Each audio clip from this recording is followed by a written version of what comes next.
So let me show you how to turn off Instagram calls. Now, Instagram does not provide a way for you to basically disable all calls, but here's what you can do. So first, you can turn off calls from a specific user. So if you go into your DMs, which is where calls happen, and you find a user like this one who keeps calling you maybe, and you don't want them to call you, so you can tap on that, and then that opens their chat page, your conversation with that particular user, including the call log.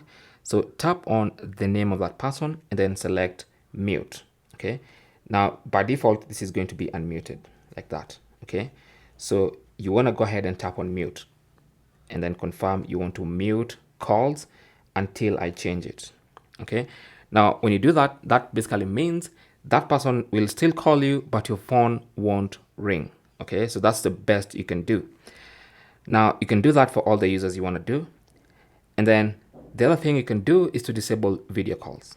So tap on your profile icon to go to your profile page, and then tap on the three-line button at the top right corner of your profile page. And then under settings and activity, go and tap on notifications, and then tap on calls. And then make sure you select off for video chats. Okay, so you've basically turned off all notifications for video chats or video calls. So that means no matter who calls you, your phone won't ring. Now they'll not know you've blocked them from calling or you've disabled call notifications. They'll just call and they'll think their phone is ringing, but it's not. Now, unfortunately, this only works for video calls. So people can still call you via voice calls.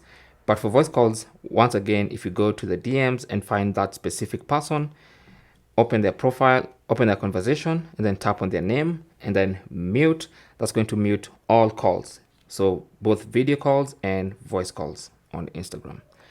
So that's as good as you'll get as far as blocking calls on Instagram goes.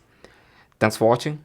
Don't forget to like and subscribe. And if you have any comments or questions, talk to us in the comment section. Good luck.